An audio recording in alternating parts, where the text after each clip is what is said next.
Alright, ठीक है। तो will start with magnetic movements, ठीक है। Will revise with whatever we have done so far. तो ये इंपॉर्टेंट डेरिवेशन है for 3 marks. Magnetic movement of an electron revolving around the nucleus of an atom. सबको मालूम रहता है कि अपने पास एक एटम होता है, एटम के सेंटर में न्यूक्लियस होता है, न्यूक्लियस के इर्द गिर्द क्या घूमते हैं, इलेक्ट्रॉन्स घूमते हैं। तो ये जो इलेक्ट्रॉन्स घूमते हैं ना, तो अपने को इलेक्ट्रॉन्स का क्या ढूंढना है, मैग्नेटिक मूवमेंट ढूंढना है। अपना एम क्या है, इलेक्ट्रॉन्स का क्या ढूंढना है अपने को, मैग्नेटिक मूवमेंट। सो मैं थोड़ा बहुत थ्योरी लिखता हूं, ठीक है। Let us consider N electron revolving around a positively charge nucleus. सबको मालूम होता है इन अ सर्कुलर ऑर्बिट, क्योंकि ऑर्बिट अपना हमेशा क्या रहता है, सर्कुलर, और उसका रेडियस जो सर्कल रहेगा उसका रेडियस क्या रहेगा, आर, और उसका स्पीड क्या रहेगा, वी। किसका, इलेक्ट्रॉन का। सबको मालूम है, वी नो कि E is equal to I into T. ये फॉर्मूला आया कहां से सर, तो मैंने लिख के दिया है, Q is equal to I into T. 11th standard में अपन ने फॉर्मूला किया था, charge is equal to current into time. लेकिन इधर बेसिकली अपन इलेक्ट्रॉन के बारे में पढ़ रहे हैं ना, तो चार्ज अपन स्पेसिफिकली E लिखेंगे, ना कि Q। Q मतलब भी चार्ज, E मतलब भी चार्ज, समझा क्या। तो charge is equal to current into time. मुझे I चाहिए, I क्यों चाहिए थोड़ी देर बाद बताता हूं। तो मुझे I चाहिए, तो इनटू टी इधर मल्टीप्लाइड है, तो इधर आके क्या होगा, डिवाइड। तो ये एक फॉर्मूला बन गया। डीप डाउन ऑल्सो अपन ने लिखा है, अपने को मालूम है from rotational dynamics chapter number 1, omega is equal to 2 pi upon T. T को ले आजू में, ओमेगा को फेंक बाजू में, तो T is equal to 2 pi upon omega. Similarly rotational dynamics का और एक formula, v is equal to R omega. तो मेरे को ओमेगा चाहिए, तो r इधर मल्टीप्लाइड है, इधर आके क्या हो जाएगा, डिवाइड। सर ये क्यों किया, मैंने बहुत क्लियरली लिखा है, 3 इंटू ये है ना ओमेगा, इधर डाल देना, ये ओमेगा का वैल्यू इधर डाल देना, तो टी का फॉर्मूला क्या बन जाएगा, 2 पाई अपॉन ओमेगा का वैल्यू डालो, v अपॉन r। और सबको मालूम है डिनोमिनेटर का डिनोमिनेटर न्यूमरेटर, तो ये टी का एक फॉर्मूला बन गया। अच्छा, टी का फॉर्मूला बनने के बाद what we have next is put T in I. अपन ने आई ढूंढा था पीछे, और अपने को क्या मिला था, अपने को क्या मिला था, अपने को पीछे मिला था कि I is equal to E upon T मिला था, अरे हाँ कि नहीं। तो I is equal to E upon T, और पीछे टी में अपने को मिला 2 pi R upon V. Same concept, denominator का डिनोमिनेटर न्यूमरेटर, मुझे I मिला।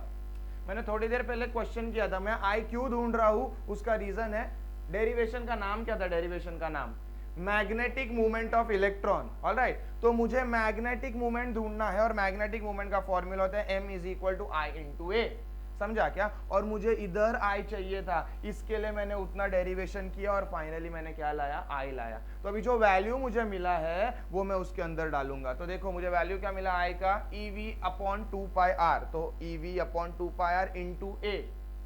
एरिया के जगह मैंने डाला है pi R square. We all know pi R square किसका एरिया है, सर्कल का। अच्छा सर, सर्कल का ये एरिया क्यों डाला, क्योंकि अपना जो ऑर्बिट होता है वो क्या होता है, circular. That is the reason मैंने किसका एरिया डाला, सर्कल का।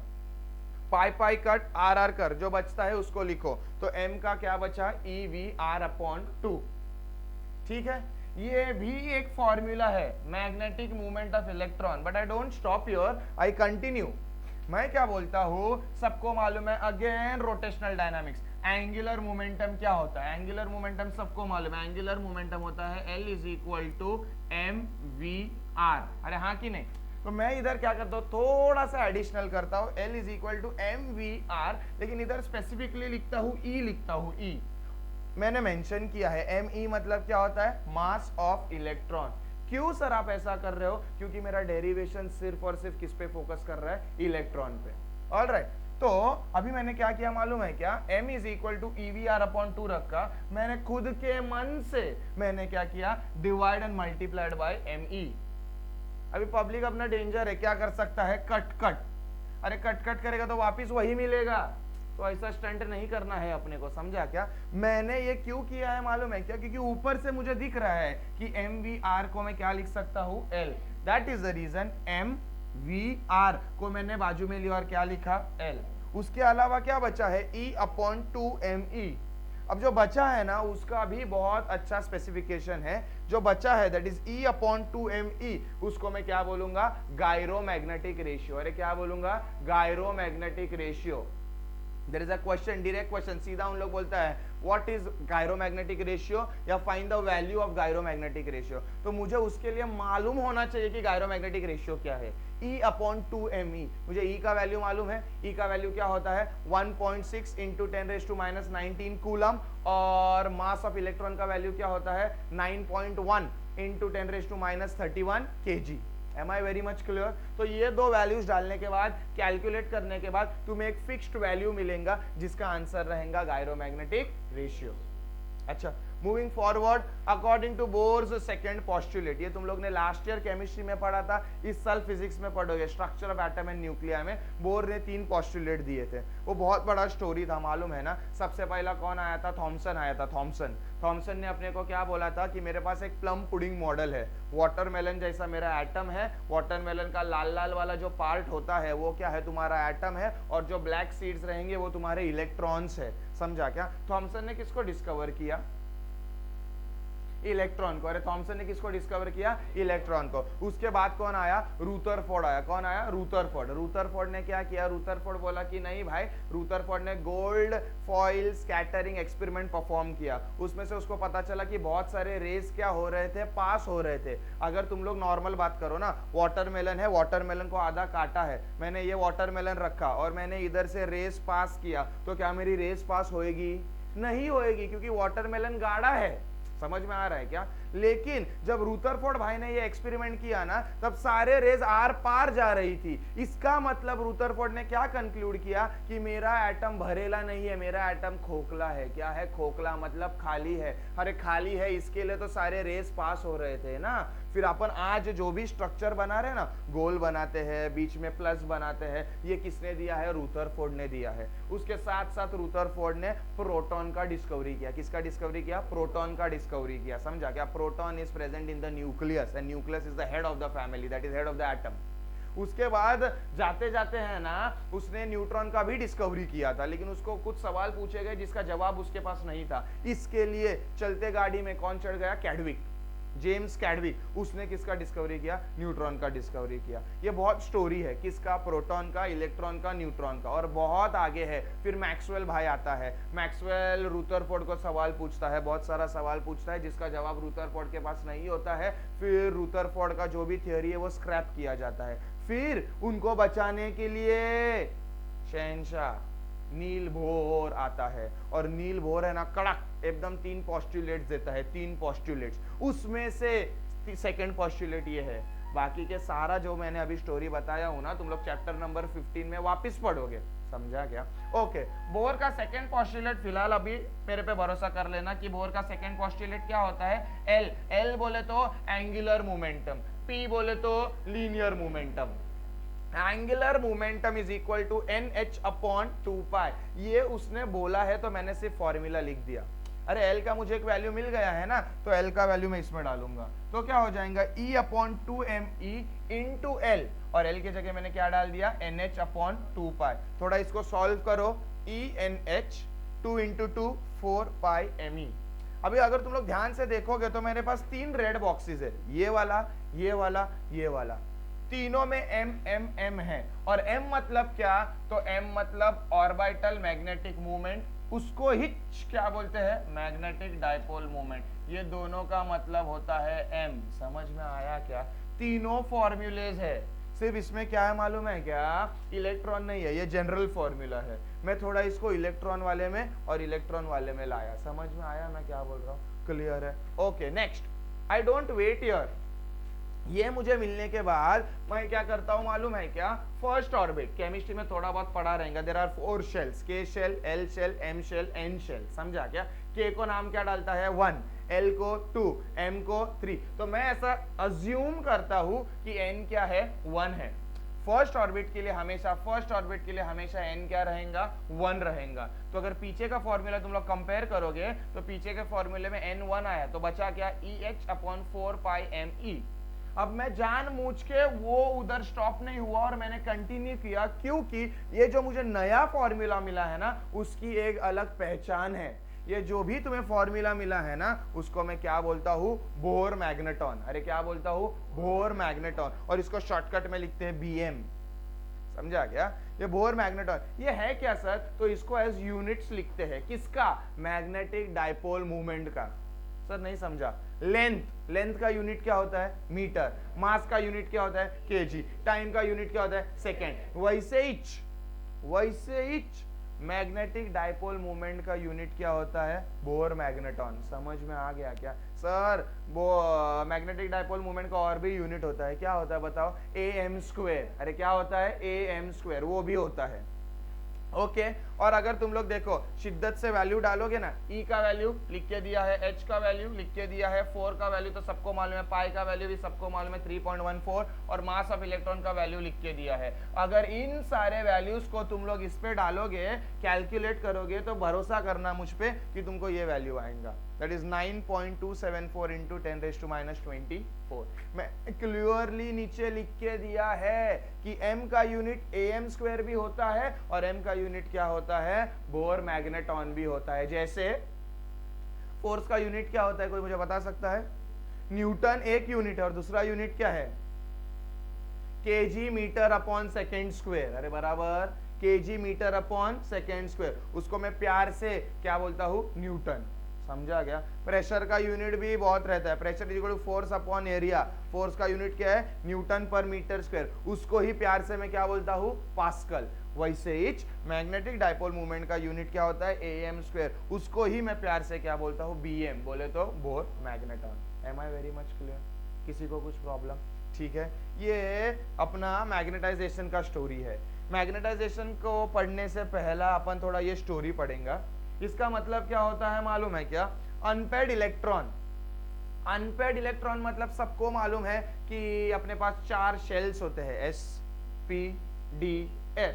S में कितना बॉक्स होता है? 1। P में कितना बॉक्स होता है? 3। D में कितना बॉक्स होता है? 5। F में कितना बॉक्स होता है? 7। मेरे लैंग्वेज में बात करूं तो एक बॉक्स मतलब एक कमरा, और एक कमरे में 2 जन रह सकते हैं, अर्थात एक बॉक्स में कितने जन रह सकते हैं? 2 इलेक्ट्रॉन्स रह सकते हैं। समझा क्या? और अपन ने structure of atom last year भी सब पढ़ा है। ओके अब मैं क्या बोलता हूं मालूम है क्या? अगर 2 इलेक्ट्रॉन्स रह गए ना एक बॉक्स में, तो उन लोग एक दूसरे को क्या करेंगे? कैंसिल करेंगे। अरे क्या करेंगे? कैंसिल। लेकिन अगर एक बॉक्स में एक ही इलेक्ट्रॉन रहेगा तो वो मैग्नेटिक मूवमेंट देगा अपने को। समझ में आ रहा है क्या? अर्थात अनपेयर्ड इलेक्ट्रॉन रहेगा, अनपेयर्ड, किसी के साथ उसने पेयरिंग नहीं किया है, अगर अनपेयर्ड सोलो इलेक्ट्रॉन रहेगा तो उसका मैग्नेटिक मूवमेंट रहेगा। अरे उसका मैग्नेटिक मूवमेंट क्या रहेगा। लेकिन जैसे मैंने तुमको बताया है कि एक बल्क मटेरियल सिर्फ एक एटम से नहीं बनता है, बहुत सारे एटम से बनता है, तो मेरे पास बहुत सारे अनपेयर्ड इलेक्ट्रॉन्स रहेंगे। सर बहुत सारे अनपेयर्ड इलेक्ट्रॉन्स रहेंगे तो आपके पास बहुत सारा मैग्नेटिक मूवमेंट होना चाहिए, ये डाउट आता है। लेकिन वैसा नहीं होता है। अपना जब मटेरियल बड़ा होता है ना, तो अलाइनमेंट इलेक्ट्रॉन्स का ऐसा होता है कि वो एक दूसरे को क्या करते हैं? Cancel. And therefore bulk material में मैग्नेटिक मूवमेंट क्या रहता है? 0। लेकिन एक्सेप्शंस ऑलवेज ऑकर। तो Fe2O3 this is ferric oxide. Ferric oxide एक ऐसा एक्सेप्शन है जो बल्क मटेरियल है, लेकिन उसका मैग्नेटिक मूवमेंट 0 नहीं है, उसके पास कुछ ना कुछ मैग्नेटिक मूवमेंट है। तो वो कैलकुलेट करने के लिए अपन क्या रखते हैं? Concept magnetization. Important formula from boards point of view, 2 marks के लिए पूछते हैं। Sir what is magnetization? तो मैग्नेटाइजेशन क्या होता है? रेशियो बोले तो न्यूमरेटर अपॉन डिनोमिनेटर। लेकिन किसका रेशियो सर? तो रेशियो ऑफ मैग्नेटिक मूवमेंट 2 मतलब upon magnetic movement divide by volume of the material. सीधी बात, नो बकवास। समझा क्या? सीधा फॉर्मूला में लिखो, m बड़ा M मतलब मैग्नेटाइजेशन, छोटा m मतलब मैग्नेटिक डाइपोल मूवमेंट। तो magnetic dipole movement upon volume. मैं तुमको बोल रहा हूँ you have to be very peculiar. समझा क्या? क्यों मालूम है? v लिख दिया, मुझे मालूम है v से वॉल्यूम भी आता है, v से वेलोसिटी भी आता है, v से विस्कोसिटी, कुछ भी पब्लिक लिखता है। समझ में आ रहा है क्या? तो अपने को अपन क्या लिखते हैं उसका अपने को नॉलेज होना चाहिए। तो इधर ये v है, वो क्या है? वॉल्यूम। ओके मैंने लिख दिया magnetization is denoted by capital M। उसका यूनिट AM इनवर्स कहां से आया? तो मैंने ये वैल्यू बताया हूं, M का फॉर्मूला क्या होता है? I into A upon V। अपन ने पीछे पढ़ा था m का formula I into A. I बोले तो करंट, करंट का यूनिट क्या रहेगा एम्पियर, एरिया का यूनिट क्या रहेगा मीटर स्क्वायर, और वॉल्यूम का यूनिट क्या रहेगा मीटर क्यूब। कट कट, नीचे एक m बचा, ऊपर गया तो क्या बचा a m इनवर्स। ये समझा क्या? फिजिक्स की प्रथा है, प्रथा। जब भी फॉर्मूला लिखोगे तभी उसका क्या लिखना होता है यूनिट्स, यूनिट्स लिखोगे तो उसका क्या लिखना होता है डायमेंशन। डायमेंशन बहुत साल पहले 11वीं में अपन ने क्या किया था, पढ़ा था फर्स्ट चैप्टर। तो डायमेंशन अपन करेंगे। m इज इक्वल टू आई का डायमेंशन क्या लिखा a, एरिया का डायमेंशन क्या लिखा l स्क्वायर, वॉल्यूम का डायमेंशन क्या लिखा l क्यूब। कट कट, नीचे एक l बचा, ऊपर गया a l inverse. Am I very much clear? Units कहाँ से आए, डायमेंशंस कहाँ से आए, इसका मैंने तुमको बताया। जब पूरा ये लिखोगे ना पद्धतशीर, तभी तुम लोग को जाके 2 मार्क्स मिलेंगे। समझा? Next is relation between magnetization and magnetic intensity. This is very important relation. समझा क्या? From boards point of view it is asked for 3 marks. Now I right theory. Consider a rod of such material with some net magnetization placed inside a solenoid. Sir solenoid क्या होता है? तो solenoid एक bar magnet होता है, ठीक है। ये बार मैग्नेट को अपन कॉइल से वाइंड करता है। वाइंड करता है मतलब बहुत सारा स्प्रिंग टाइप वो मटेरियल होता है। ये एक बार मैग्नेट है, तुमको अगर दिखता रहेगा तो ग्रीन कलर का क्या है अपने पास बार मैग्नेट है, उसको मैंने कॉइल से वाइंड किया है, मतलब रोल किया है येलो से, उसको बोलते हैं सोलेनॉइड। और यही सोलेनॉइड को तुम लोग ऐसा घुमाएगा ना तो उसको बोलते हैं टॉरॉइड। अच्छा, नाउ मैंने लिखा है magnetic field inside a solenoid is given by V not is equal to mu not NI। ये पर्टिकुलरली सोलेनॉइड का मैग्नेटाइजेशन है। मतलब ये जो सोलेनॉइड है ना, सोलेनॉइड ग्रीन कलर का मैग्नेट, उसके ऊपर कॉपर वाइंडिंग्स होते हैं, उसको मैं क्या बोलता हूँ सोलेनॉइड। और सोलेनॉइड का पर्सनल मैग्नेटिक फील्ड किससे मिलता है mu not NI। This is the original formula. Now what I do is, मैं वही सोलेनॉइड में एक मैग्नेटिक मटेरियल रखता हूं, एक मटेरियल रखता हूं। समझा क्या? तो उसको मैंने देखो कैसा लिखा है, let us denote the magnetic field due to the material kept inside the solenoid. Solenoid तो था, सोलेनॉइड के अंदर मैंने क्या रखा, एक मटेरियल, तो वो मटेरियल का भी मैग्नेटिक फील्ड होएगा। तो मैंने वही लिखा है। उसका मैग्नेटिक फील्ड सर कैसे मिलेगा? तो ऐसे Bm is proportional to magnetization। तो Bm क्या रहेगा? is proportional to magnetization। proportionality sign हटाओ is equal to constant लगाओ। तो proportionality साइन हटाया is equal to क्या निकाला? constant। constant बोले तो म्यू नॉट। ये किसका है? मटेरियल का है। सर सोलेनॉइड का ये है B नॉट, मटेरियल का Bm। लेकिन मुझे अगर नेट चाहिए तो मुझे सोलेनॉइड प्लस मटेरियल को क्या करना पड़ेगा? ऐड करना पड़ेगा। अरे क्या करना पड़ेगा?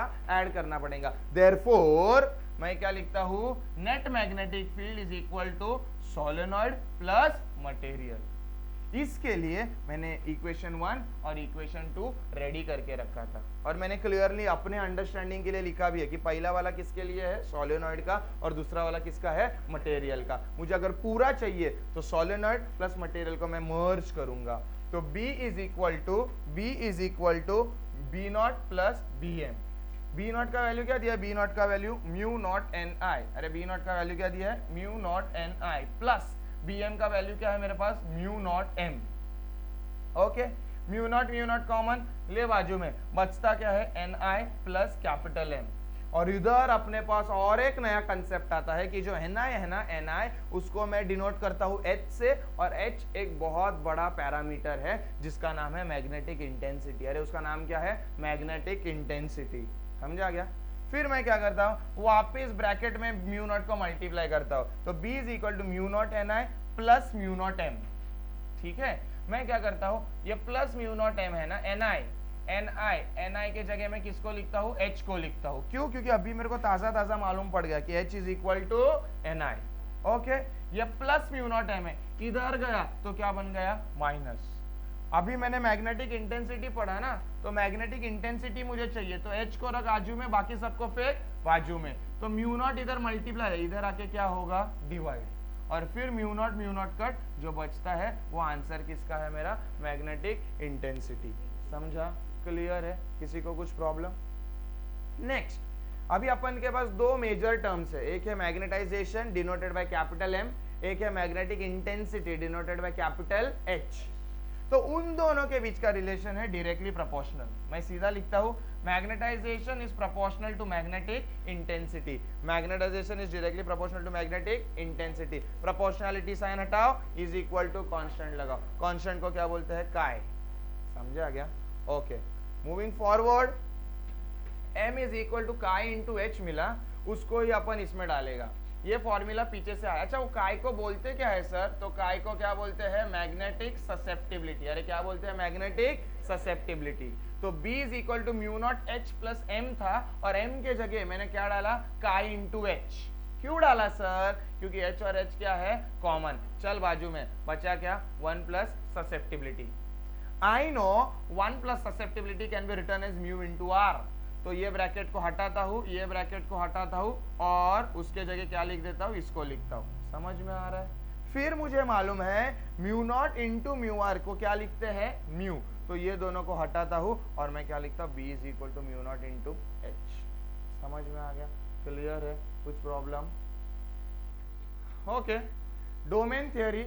Domain theory is a very important concept, ठीक है। Domain theory is also asked for 3 marks. Okay, we will learn in short. Actually इसको ऐसा लिखना नहीं है, ठीक है, अपने को थियोरेटिकल फॉर्मेट में लिखना है, but just for explanation point of view अपन ने ऐसा सब लिखा है, ठीक है। Domain theory. अच्छा, डोमेन थियरी का सबसे इंपॉर्टेंट पॉइंट है कि we know we have 3 types of magnets. एक होता है डायामैग्नेटिज्म, एक होता है पैरामैग्नेटिज्म, और एक होता है फेरोमैग्नेटिज्म। डोमेन थ्योरी सिर्फ और सिर्फ अपने को किधर दिखेंगी? पैरामैग्नेटिक फेरोमैग्नेटिक मटेरियल्स में दिखेंगी। अपने को डोमेन थ्योरी सिर्फ और सिर्फ किधर दिखेंगी? Ferromagnetic materials. अपने को फेरोमैग्नेटिक मटेरियल्स का मालूम है ना, एक स्ट्रॉन्ग पॉइंट क्या है? इन लोग क्या करते हैं? Strongly attract. इन लोग क्या करते हैं? स्ट्रांगली अट्रैक्ट करते हैं। तो अपने को शायद तक ये मालूम है, ठीक है। Moving forward, actually domain theory, लेकिन मुझे ये तो मालूम होना चाहिए कि डोमेन क्या है। तो डोमेन एक्चुअली ग्रुप्स होते हैं, ग्रुप्स। समझा क्या? इसका अपन ने एक एग्जांपल मैं देता हूं ताकि तुम लोग को और अच्छे से समझ में आएगा। बेसिकली कैसा होता है मालूम है क्या? अपना एक क्लास होता है, क्लास। क्लास एक ही है, लेकिन उसमें थोड़े बहुत ग्रुप्स तो होते हैं। Groups depend on friendship, groups depend on school, groups depend on area, बहुत सारे। लेकिन मैं थोड़ा एकेडमिक्स पॉइंट ऑफ व्यू से बात करता हूँ, तो मेरे को ऐसा बोलना है कि एक ग्रुप है फिजिक्स का, एक ग्रुप है केमिस्ट्री का, एक ग्रुप है मैथ्स का, एक ग्रुप है बायो का। क्लास एक ही है, क्लास एक ही है, लेकिन उसमें अलग अलग ग्रुप्स है। समझा क्या? वो ग्रुप्स को मैं बोलूंगा डोमेन। क्या बोलूंगा मैं? Domain. Domain 1, domain 2, domain 3, domain 4, ऐसा बहुत सारे डोमेन्स होते हैं एक बल्क मटेरियल में, क्योंकि एक बल्क मटेरियल में बहुत सारे ग्रुप्स होते हैं। तो मैंने थोड़ा बहुत ऐसे बताया कि ये जो पूरा बॉडी है ना, ये मेरा क्लास है, और ये मेरे क्लास में 4 अलग अलग ग्रुप्स बने हैं। समझा क्या? जो ग्रुप्स बने हैं उनको मैं क्या बोलूंगा? डोमेन। अब डोमेन के अंदर जो इलेक्ट्रॉन्स रहेंगे ना, ध्यान देना मैं क्या बताने की कोशिश कर रहा हूं। डोमेन के अंदर जो इलेक्ट्रॉन्स रहेंगे ना, उन लोग क्या रहेगा? उनके पास मैग्नेटिक मूवमेंट रहेगा। अरे क्या रहेगा उनके पास? Magnetic movement. और वो मैग्नेटिक मूवमेंट का एक पर्टिकुलर डायरेक्शन रहेगा। सर मतलब? अब तुम लोग एक ग्रुप में हो फिजिक्स, तुम लोग एक ग्रुप में हो केमिस्ट्री, तो फिजिक्स वाले सिर्फ फिजिक्स की बात करेंगे, मतलब उन लोग का सोचने का जो डायरेक्शन है वो एक ही रहेगा। केमिस्ट्री वाले का सोचने का डायरेक्शन अलग, बायो वाले का अलग। तो मैं वही बताया हूं कि डोमेन है ना, डोमेन के अंदर जो इलेक्ट्रॉन्स रहेंगे उन लोग मैग्नेटिक मूवमेंट बताएंगे, और उनका डायरेक्शन क्या रहेगा? सेम। ग्रुप मतलब उन लोग एक ही बात करेगा। समझा क्या? फिजिक्स वाले में से कोई केमिस्ट्री का बात नहीं करेगा, मतलब एक ग्रुप में जो लोग रहेंगे वो एक ही बिरादरी के रहेंगे। समझा क्या? डोमेन में direction of magnetic movement will be same, उसके अंदर कुछ प्रॉब्लम नहीं आएगा। अब आगे, बल्क मटेरियल मतलब पूरा क्लास। पूरे क्लास में अगर अलाइन करोगे तो ओवरऑल मैग्नेटिक मूवमेंट क्या रहता है? 0। ये तुम लोग के ग्रुप्स तुम लोग के लेवल पे बने हैं, तुम लोग थोड़ी मुझे बताने वाले हो सर हम लोग का ग्रुप है, हम लोग को अलग पढ़ाओ। हाँ, हम लोग को अलग पढ़ाओ, ऐसा तुम लोग बोलोगे क्या? तुम लोग फिजिक्स पढ़ते हो, तुम लोग केमिस्ट्री पढ़ते हो, तुम लोग बायो पढ़ते हो, तुम लोग मैथ्स पढ़ते हो, लेकिन आज अगर फिजिक्स का लेक्चर रहेगा तो सबको क्या पढ़ना पड़ेगा? फिजिक्स। मॉरल है, थोड़ा कोरिलेट करने की कोशिश करो कि बल्क मटेरियल में इन लोग अपना अलग अलग रहता है, अग्रीड। लेकिन बल्क मटेरियल में इन लोग ऐसे अलाइंड मतलब इन लोग का ओरिएंटेशन, इन लोग का एडजस्टमेंट ऐसे होता है कि इन लोग एक दूसरे को क्या करते हैं, कैंसल। अरे क्या करते हैं, कैंसल। और अपन ने पीछे भी पढ़ा था कि बल्क मटेरियल का ओवरऑल मैग्नेटिक मूवमेंट क्या रहता है, 0। उसमें एक एक्सेप्शन था Fe2O3। अच्छा, अब ये जो डोमेन होता है ना, डोमेन मतलब एक छोटा सा ग्रुप जो रहेगा ना, उसका साइज कितना रहता है मालूम है क्या, 10⁻⁴ से लेके 10⁻�6, इतना छोटा। 10⁻�6 मतलब माइक्रोमीटर होता है, मतलब इतना छोटा रहता है एक डोमेन का साइज। लेकिन उस डोमेन के अंदर एटम्स देखो कितने हैं, 10⁻10 से लेके 10⁻17। 10⁻10 मतलब 10 के आगे और 10 जीरो लगाओ, छोटा साइज। लेकिन एटम्स देखो कितने, करोड़ में कितने जीरो रहते हैं, पक्का कैलकुलेट करके देखना, समझ में आ रहा है क्या। तो उससे भी डबल समझा गया। 10⁻10 to 10⁻17 एटम्स रहते हैं किसमें, एक डोमेन में, समझा क्या। Okay, now the story is, ये सब ग्रुपिज्म हो गया। मैं तुमको बताया कि बल्क मटेरियल 0 होता है, डोमेन का साइज बताया, डोमेन में कितने एटम्स होते हैं वो बताया। नाउ व्हाट हैपेंस इज, एक एक्सटर्नल एजेंट बोले तो एक टीचर की एंट्री होती है। अगर टीचर की एंट्री हो गई, टीचर प्लेटफॉर्म पे आके खड़ा हो गया, तो क्या होता है, तो तुम लोग सिर्फ और सिर्फ किसका सुनोगे, टीचर का सुनोगे। फिर तुम लोग का ग्रुपिज्म क्या हो जाएगा, कट हो जाएगा।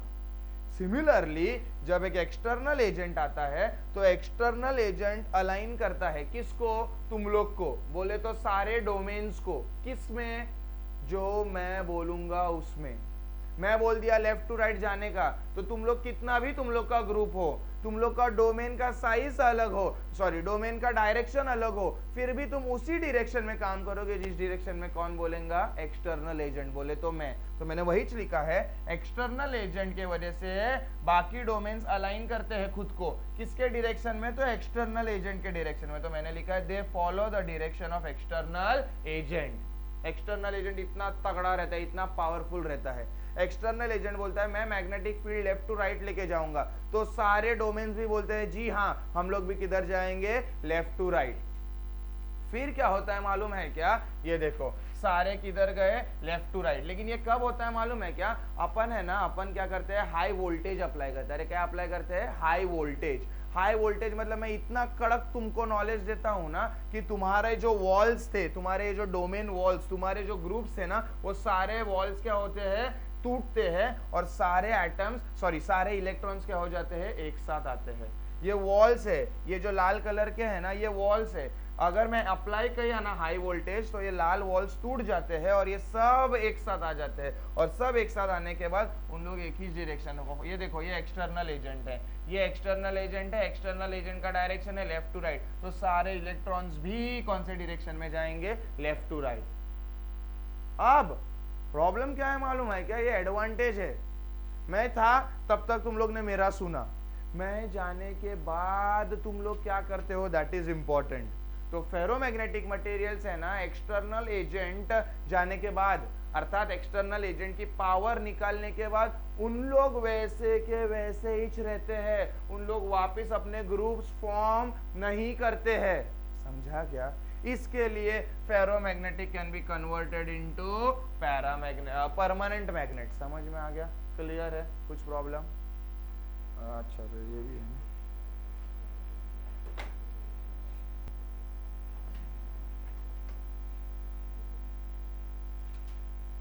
ओके, सो टेक्स्ट बुक में थर्ड सेम अपन पढ़ेंगे, ठीक है। I read, pay attention.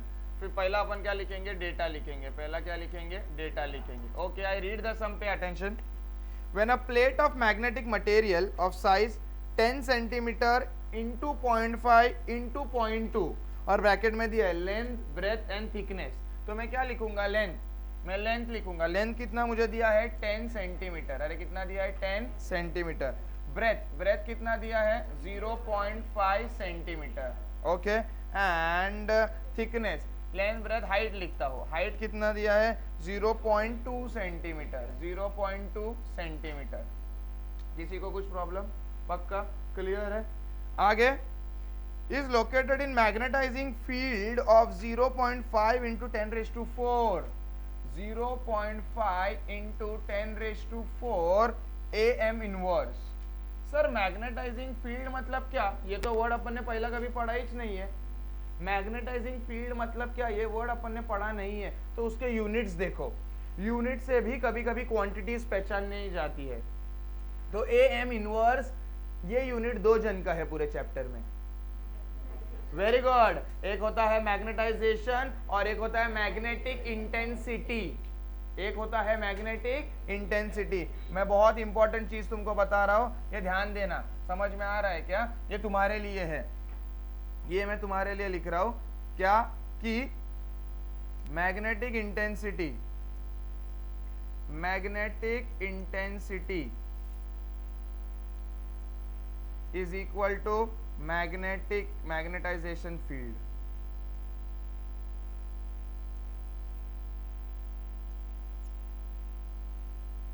समझ में आ गया?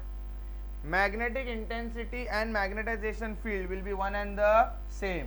इसके लिए आज के बाद जिधर जिधर मैं मैग्नेटाइजेशन फील्ड पढ़ूंगा उधर क्या मैं लिखूंगा? H, क्योंकि ये दोनों क्या है? सेम. आगे then a magnetic movement, magnetic movement मतलब छोटा m, छोटा m is equal to 0.5 am square. समझा क्या? ओके.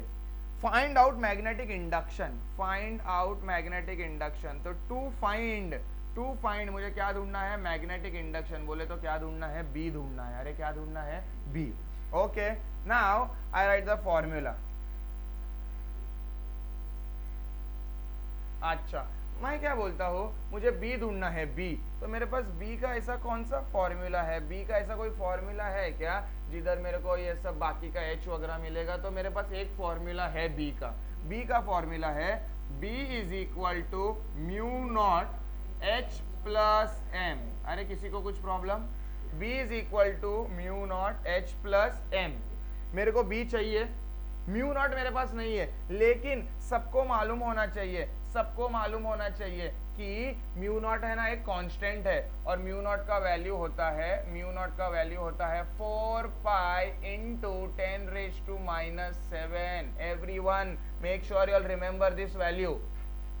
कांस्टेंट है, कांस्टेंट. म्यू नॉट एक कांस्टेंट है और ये म्यू नॉट का फिक्स्ड वैल्यू होता है. तुम लोग बाकी सारे चैप्टर्स में भी पढ़ोगे.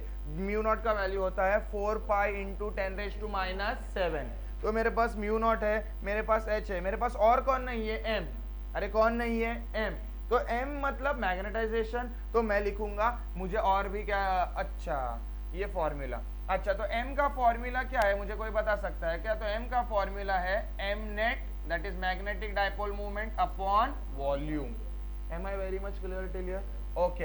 अभी अपने को क्या ढूंढना है वो भी मालूम पड़ा है, अपने को सब कुछ मालूम पड़ गया. समझ में आ रहा है क्या मैं क्या बोल रहा हूँ?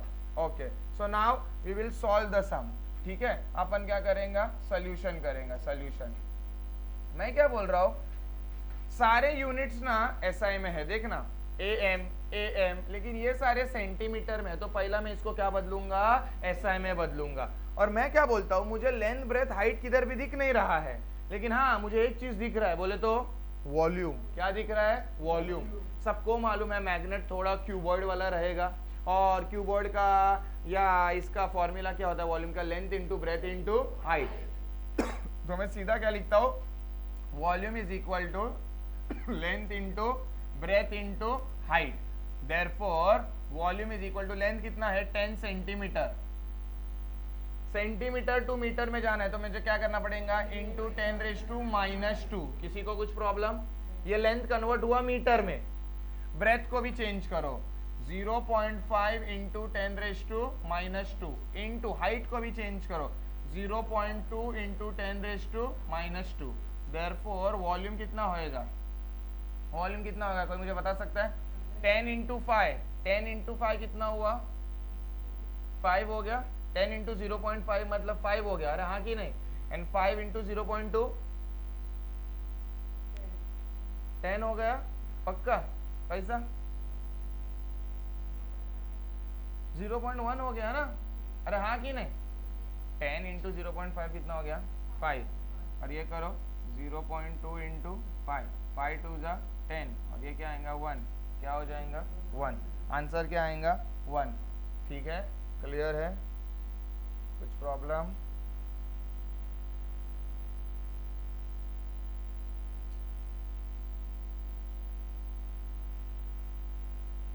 ओके, सो आंसर क्या आएगा 1 इंटू 10⁻⁻², कितना आएगा 10⁻⁻6। और अभी मैं हक से यूनिट लिख सकता हूँ metre cube.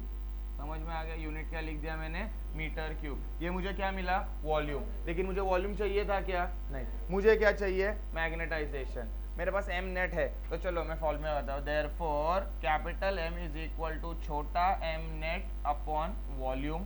Therefore capital M is equal to M net, value मुझे पहले ही दिया 0.5, तो इधर क्या आएगा 0.5 डिवाइडेड बाय वॉल्यूम क्या आया है 1 इंटू 10⁻⁻6। समझा गया? अब ये 0.5 को मैं कैसा भी लिख सकता हूँ, 0.5 को मैं कैसा लिख सकता हूँ, 0.5 को 1/2 लिख सकता हूँ, या ऐसा ही लिखो ना डायरेक्ट। तो magnetisation is equal to 0.5 into 10⁻⁻6, ऊपर जाएगा तो 10⁻6, और इसका यूनिट क्या आएगा AM इनवर्स। मुझे क्या मिला, मैग्नेटाइजेशन मिला। मुझे क्या मिला, मैग्नेटाइजेशन। लेकिन मुझे मैग्नेटाइजेशन चाहिए क्या, नहीं, अब मैं दूसरा ढूंढूंगा। समझा क्या? मुझे क्या चाहिए, B, तो मैं लिखूंगा therefore B is equal to μ0H plus M। समझा? Therefore B is equal to μ0 का वैल्यू मुझे मालूम है क्या है 4 पाई इंटू 10⁻⁻7। H का वैल्यू मुझे मालूम है 0.5 इंटू 10⁻⁴ प्लस मैग्नेटाइजेशन का वैल्यू क्या मिला 0.5 into 10⁻⁶। Am I very much clear? I think सबका मैथ्स इतना तो स्ट्रांग रहेगा कि अंदर कोई कुछ स्टंट नहीं करेगा। 4 इंटू पाई इंटू 10⁻⁻7 को मैं वैसा ही रखता हूँ। अभी 0.5 और 0.5 तभी ऐड हो सकता है जब उनका पावर्स क्या रहेगा, सेम। तो मुझे क्या करना पड़ेगा मालूम है क्या, पावर्स को एडजस्ट करना पड़ेगा। मतलब आइदर ये 4 को 6 बनाओ या 6 को क्या बनाओ, 4 बनाओ। समझ में आ रहा है? क्या करूं तुम लोग मुझे बताओ। 4 को 6 बनाओ, मतलब मुझे इसका पावर बढ़ाना पड़ेगा। अगर पावर बढ़ाना पड़ेगा तो मुझे नंबर कम करना पड़ेगा। अरे नंबर क्या करना पड़ेगा, कम। तो मैं क्या करता हूँ, नंबर को कम करता हूँ, मतलब 0.05 बराबर अजून एक 0 येणार। समझा क्या? तो मैं क्या करता हूँ मालूम है क्या,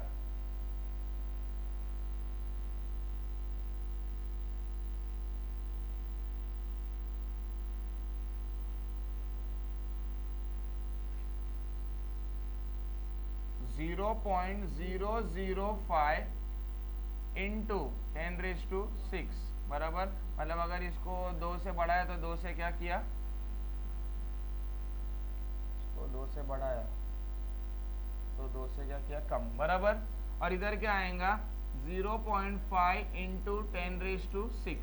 ओके, अभी पावर्स क्या है, सेम है। अभी पावर्स क्या है, सेम है। तो अभी मैं क्या कर सकता हूँ इनको, B is equal to 4 pi into 10⁻⁻7 into 10⁻⁶ का ले लूंगा बाहर। अरे 10⁻⁶ का ले लूंगा बाहर, और अंदर क्या बचा 0.005 प्लस 0.5। समझा क्या? अब इनको ऐड करो तो B is equal to 4 into pi का वैल्यू क्या होता है 3.14 इंटू इन लोग का सेटलमेंट कर दो, -7 प्लस 6 कितना होता है -1 इंटू इसको ऐड करो तो 0.505। अब इनको तुम लोग सॉल्व करोगे तो तुम्हें क्या मिलेगा, तुम्हारा जो भी आंसर मिलता है। समझा क्या? B, magnetic field. Magnetic field का यूनिट क्या होता है, T stands for tesla. Either tesla हो सकता है, आइदर क्या हो सकता है, वेबर पर मीटर स्क्वायर। समझा क्या? क्लियर है? सम नंबर 6, ठीक है। Data, I read the sum for everyone. An electron in an atom is revolving around the nucleus in a circular orbit of radius 5.3 into 10⁻⁻11. तो रेडियस को मैं क्या लिखूंगा 5.3 into 10 into -11 मीटर। आगे with a speed of v, speed कितना है 2 into 10⁻⁶ metre पर second. ठीक है, alright. Find the resultant orbital magnetic movement. Charge of electron दिया है, E दिया है, E। तो ई को अपने को दिया है नहीं दिया अपने को मालूम है 1.6 इंटू 10⁻⁻19 कूलम, और अपने को मास ऑफ इलेक्ट्रॉन भी दिया है, मास ऑफ इलेक्ट्रॉन दिया है कितना दिया है 9.1 इंटू 10⁻31 kg। अच्छा अब अपने को ढूंढने उन लोग ने क्या बोला है वो थोड़ा इंटरेस्टिंग है। टू फाइंड, पहला उन लोग ने बोला है find resultant orbital magnetic moment. क्या बोला है? Orbital magnetic movement. क्या ढूंढने बोले? Orbital magnetic movement. और सेकंड क्या ढूंढने बोला है? Also find angular momentum, also find angular momentum, angular momentum भी ढूंढने बोला है। अगर तुम लोग ध्यान से देखोगे तो मुझे बोल सकते हो क्या ऑर्बिटल मैग्नेटिक मूवमेंट मतलब छोटा m, अरे बराबर की नहीं, और एंगुलर मोमेंटम मतलब l, ठीक है।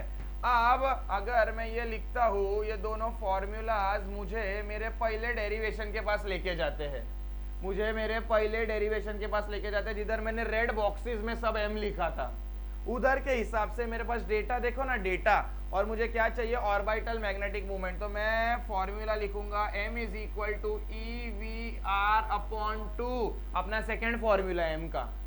पहला फॉर्मूला क्या था अपना? I इंटू ए, सेकेंड क्या था? EVR अपॉन 2, थर्ड फॉर्मूला क्या था? ENH अपॉन 4 पाई ME। अरे हाँ कि नहीं? तो उसमें से जो फॉर्मूला सूटेड था मैंने वो लिख दिया, और मुझे क्या चाहिए? Angular momentum. तो L का कौन सा फॉर्मूला लिखूं? NH अपॉन 2 पाई लिख के मतलब नहीं है, क्योंकि इधर आधे से ज्यादा वैल्यूज है, तो मैं सीधा रोटेशनल डायनामिक्स का फॉर्मूला भी लिख सकता हूँ। L is equal to MVR, अरे L is equal to MVR। समझा क्या? क्लियर है? किसी को कुछ problem? Okay, next solution. Next क्या लिखूंगा मैं? सोल्यूशन लिखूंगा, ठीक है, सोल्यूशन। ओके, नाउ अपन ढूंढेंगे m, तो मैं लिखता हूं m is equal to EVR upon 2, तो therefore m is equal to E का वैल्यू सबको मालूम है, तो मैं E का वैल्यू क्या लिखूंगा? 1.6 इंटू 10⁻⁻19 इंटू V का वैल्यू क्या है? 2 इंटू 10⁻⁶ इंटू R का वैल्यू क्या है? 5.3 इंटू 10⁻⁻11 अपॉन 2 बराबर। Therefore m is equal to, इसको सॉल्व करो रे, मैं क्या बोलता हूँ, इसको अगर सॉल्व करना रहेगा तो ओके, ये 2 और ये 2 कट, बराबर बराबर, -19 और -11 कितना हो जाएगा? 19 प्लस 11 30, और 30 में से 6 गया तो 24, अरे क्या बचेगा? 24। तो मैं इधर लिख सकता हूँ, क्या लिख सकता हूँ? इंटू 10⁻⁻24। किसी को कुछ प्रॉब्लम? पक्का? अभी 1.6 इंटू 5.3, समझा क्या? 1.6 इंटू 5.3 तो अपन कैलकुलेटर में थोड़ा करते हैं फटाफट।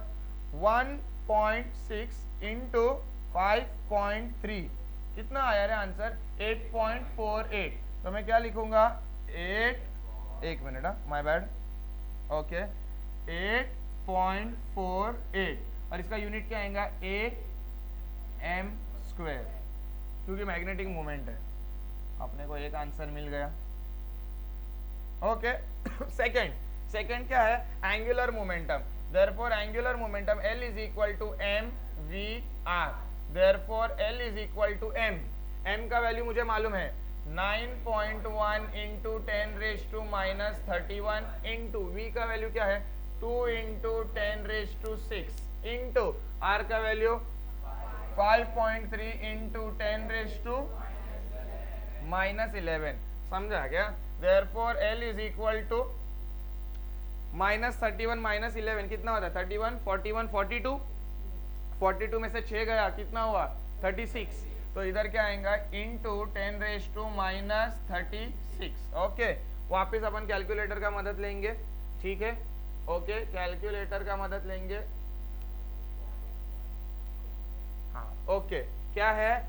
9.1 इंटू 2 इंटू 5.3, समझा क्या? आंसर क्या आया? 3472.56 बराबर 3,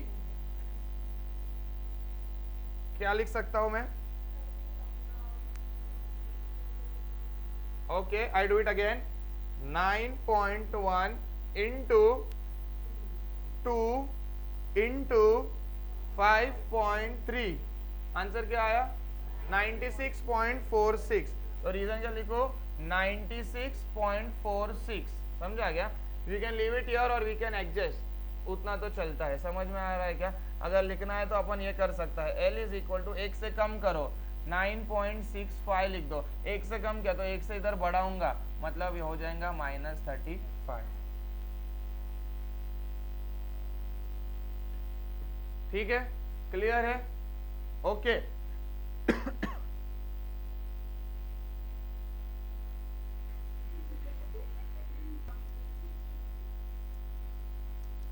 okay, here we go. The susceptibility of a paramagnetic material is काय, मतलब पहला ससेप्टिबिलिटी उन लोग ने वैसा ही दिया है, काय लिखो एट 27 डिग्री। तो टेम्परेचर 1 कितना हुआ 27 डिग्री सेल्सियस। मेरे को मालूम है, मेरे को कन्वर्ट करना होता है, मुझे क्या करना होता है कन्वर्ट करना होता है इनटू केल्विन। तो मैं क्या लिखूंगा T1 is equal to 27 plus 273, तो ये क्या हो जाएगा 300 केल्विन। 300 केल्विन सर 273.15 क्यों नहीं लिखा? वो लिखेगा तो भी चलेगा, कोई प्रॉब्लम नहीं है, लेकिन मैं राउंड ऑफ कर दिया, डायरेक्ट 273 लिख दिया। ओके, एट व्हाट टेम्परेचर, मतलब to find at what temperature, मुझे उन लोग ने T2 पूछा है। Susceptibility will be chi by 3, मतलब second susceptibility will be chi by 3। किसी को कुछ problem? Okay, so will move forward. Formula, मैं क्या बोल रहा हूं तुम्हें, कौन से दो वैल्यूज दिख रहे हैं? एक दिख रहा है काय, एक दिख रहा है टेम्परेचर। सबको मालूम है, क्या मालूम है सबको कि chi is inversely proportional to temperature. तो उसके बदौलत मैं ये फॉर्मूला तो लिख सकता हूँ, क्या लिख सकता हूँ काय1 अपॉन काय2 is equal to T2 upon T1। किसी को कुछ problem? Okay, so we will solve solution. Okay, वापस काय1 लिखता हूँ, काय1 अपॉन काय2 is equal to T2 upon T1। Okay, so काय1 का वैल्यू क्या है काय2 का वैल्यू क्या है काय by 3 is equal to T2 मालूम है क्या? नहीं मालूम, तो वैसा ही रखूंगा। T1 मालूम है, T1 क्या है 300, अरे T1 क्या है 300। डिनोमिनेटर का डिनोमिनेटर न्यूमरेटर, तो ये काय अपॉन ये काय is equal to T2 upon क्या हो गया 300। किसी को कुछ प्रॉब्लम? क्लियर है? काय क्या होगा कैंसल, समझा गया? काय क्या हुआ कैंसल, तो ये क्या हुआ 3 into 300 is equal to T2, therefore T2 is equal to 900। ये केल्विन में, तो ये भी किस में रहेगा केल्विन में। मुझे नया टेम्परेचर मिल गया, मेरा आंसर हो गया, लेकिन फिर भी थोड़ा एडिशनल चीज बताना चाहता हूं। उन लोग ने मुझे किसमें दिया था डिग्री सेल्सियस में, तो मैं भी उनको किसमें दूंगा डिग्री सेल्सियस में। मुझे बताओ डिग्री सेल्सियस से केल्विन में जाने के लिए क्या करते हैं ऐड, तो अभी केल्विन से डिग्री सेल्सियस में जाने के लिए क्या करेंगे सब्ट्रैक्ट। तो क्या आएगा 900 माइनस 273, देयरफॉर कितना आएगा 627 डिग्री सेल्सियस।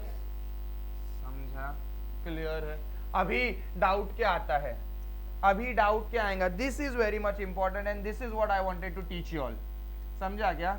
डाउट क्या है सर, आपल्याला टेम्परेचर डिग्री सेल्सियस मध्ये दिलेलं, तुम्ही त्याला केल्विन मध्ये कन्वर्ट केलं आणि केल्विन मध्ये आन्सर आला आणि परत त्याला डिग्री मध्ये घेतलं। डिग्री में था उसको केल्विन में कन्वर्ट किया, केल्विन मिला था उसको वापस डिग्री में कन्वर्ट किया। उससे अच्छा कन्वर्ट ही मत करो ना। तो अगर कन्वर्ट नहीं किया तो प्रॉब्लम क्या होता है ध्यान दो।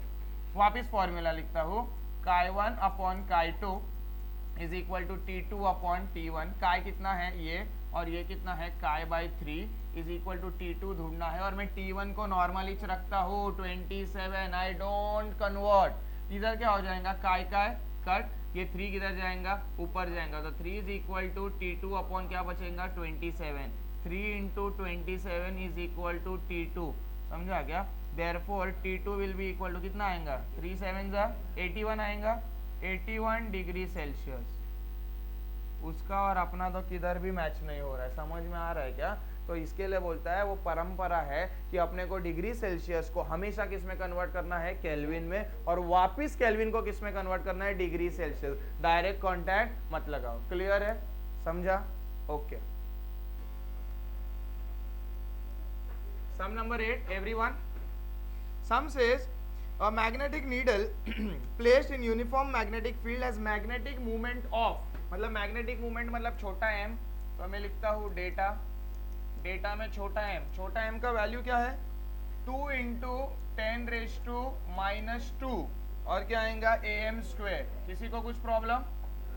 Next, and movement of inertia, ये मूवमेंट ऑफ इनर्शिया को कैसे लिखूंगा मैं, आई, मूवमेंट ऑफ इनर्शिया को कैसे लिखूंगा, आई कितना दिया है रे, 7.2 इंटू 10⁻⁻7 kg मीटर स्क्वायर। किसी को कुछ प्रॉब्लम?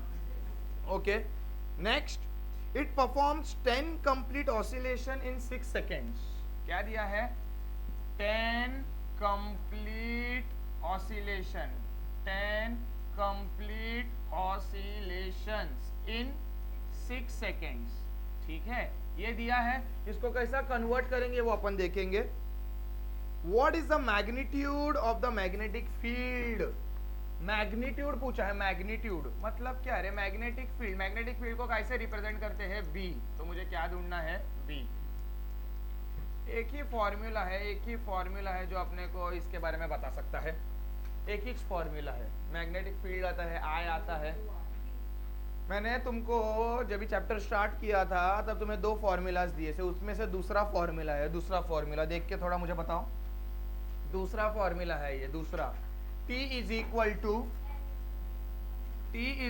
टू 2 पाई, थोड़ा ये अच्छे से लिखता हूं, T is equal to 2 pi √I upon MB।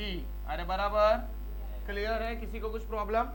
मेरे को T नहीं है, 2 पाई I दिया है, M दिया है, B ढूंढना है, मतलब मुझे अभी किसकी गरज है, T की गरज है। देखना 2 पाई है, I मेरे पास है, B मुझे ढूंढना है, M भी मेरे पास है, मतलब मुझे किसकी गरज है, T की गरज है। ओके, सो मैं वो ढूंढूंगा।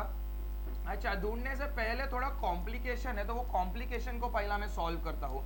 कॉम्प्लिकेशन क्या बोलता है मालूम है क्या, 10 कंप्लीट ऑसिलेशन इन 6 सेकेंड्स, मतलब वो क्या करता है, 10 बार 10 ऑसिलेशंस करता है, कितने सेकेंड्स में, 6 सेकेंड्स में करता है। समझ में आ रहा है क्या? यही कॉम्प्लिकेशन को अपने को क्या करना पड़ेगा, सॉल्व करना पड़ेगा। उसने क्या बोला है, 10 ऑसिलेशंस, क्या करता है वो, 10 ऑसिलेशंस करता है, 10 ऑसिलेशंस करता है, कितने सेकेंड्स में, 6 सेकेंड्स में। अरे 10 ऑसिलेशंस करता है कितने सेकेंड्स में, 6 सेकेंड्स में, समझा क्या? तो अपने को किसका चाहिए मालूम है क्या, क्वेश्चन थोड़ा पढ़ना। What is the magnitude of the magnetic field? तो 10 ऑसिलेशन करता है 1 सेकेंड में, तो अपने को कितने का चाहिए मालूम है क्या, 1 ऑसिलेशन का चाहिए। क्यों सर, आपको कैसा समझ में आ गया? अरे मुझे क्या चाहिए, टाइम पीरियड चाहिए, और टाइम मतलब सेकेंड्स में आएगा, तो मुझे क्या चाहिए, 1 ऑसिलेशन। मुझे क्या चाहिए, 1 ऑसिलेशन कितने टाइम में करेगा, x। देयरफॉर क्रॉस मल्टीप्लाई करो, क्या आएगा, therefore 10 into x is equal to 6 into 1, therefore x is equal to 6 upon 10। इसके ये मैंने किया है, मेरा पार्ट है, तो मैं बोलता हूँ t कितना मिला, 6 upon 10। अरे t कितना मिला, 6 upon 10 सेकेंड्स। और अभी हक से मैं ये फॉर्मूला इसमें डालूंगा, समझा क्या? therefore मैं लिखता हूँ t is equal to 2 pi √I upon MB। किसी को कुछ प्रॉब्लम? मैं क्या बोल रहा हूँ, मुझे ढूंढना क्या है, बी ढूंढना है, बी, लेकिन बी तो स्क्वायर में है। ये लिखो या ना लिखो तुम्हारे ऊपर है, मैं जस्ट तुम लोग के लिए लिख रहा हूँ कि मैं क्या करूंगा, squaring on both the sides. मैं क्या करूंगा, squaring on both the sides, squaring on both sides. तो स्क्वायर करूंगा बोथ साइड्स पे, इसके बाद क्या होएगा, इसके बाद क्या होएगा, T square is equal to 4 pi square √ हट गया, I अपॉन MB। किसी को कुछ प्रॉब्लम? पक्का? चलो, जो चाहिए उसको आजू में, बाकी सब बाजू में। b चाहिए ना, b को रख इधर। b इज इक्वल टू, इधर कौन कौन आ रहा है, 4 पाई स्क्वेयर i अपॉन, नीचे कौन आएगा, m इंटू टी स्क्वेयर। किसी को कुछ प्रॉब्लम, वैल्यूज डालो। b is equal to 4 pi square, i का वैल्यू क्या है रे, 7.2 into 10 raise to -7 divide by m का वैल्यू क्या है रे, 2 into 10 raise to -2 into T square मतलब 6 अपॉन 10 का स्क्वेयर। मैं क्या बोलता हूँ, सबको ये मालूम होना चाहिए, मैं तुमको प्रूफ भी करके बताता हूँ, सबको ये मालूम होना चाहिए, तुम्हारे लिए लिख रहा हूँ क्या, कि pi square is always equal to 10। अरे pi square is always equal to 10, ठीक है। अभी थोड़ा बहुत एडजस्टमेंट करते हैं। Therefore b is equal to, मैं क्या बोलता हूँ, ये 2 1 जा, ये 2 2 जा, बराबर। तो 2 इंटू पाई स्क्वायर की जगह क्या लिखा, 10, ये क्या बचा 7.2, मैं क्या बोलता हूँ, -7 है, -2 ऊपर गया तो +2, -7 +2 -5, अरे +2 ना, -7 +2 कितना हो गया, डिवाइड बाय 6 का स्क्वायर। मैं काम करूं, इजी करूं, इसको कट करता हूं, इसको कट करता हूं, इसको क्या करता हूं मालूम है क्या, इसको कट करता हूं, मैं लिखता हूं 2 3 जा 6 और 2 5 जा 10। इजी हो गया ना अपने लिए, ठीक है। और अभी करो, 3 का स्क्वायर कितना आएगा, 9 डिवाइड बाय 5 का स्क्वायर कितना आएगा, डिनोमिनेटर का डिनोमिनेटर न्यूमरेटर, ठीक है। चलो फटाफट उड़ा देते हैं इसको, चल। Therefore, oh, no.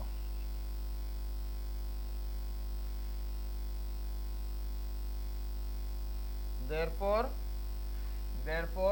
b is equal to, देखो क्या आएगा, 2 इंटू ए काय पण बोलता, 7.2 इंटू 25 बराबर, ये डिवाइड बाय 9, आंसर कितना आया 40, आंसर कितना है 40 इंटू 10 रेज टू -5, इसको एडजस्ट करो या कुछ भी करो, it's one and the same. Answer क्या आएगा, टेस्ला कैसा -4, हाँ 10 रेज टू -5, और ये क्या आएगा,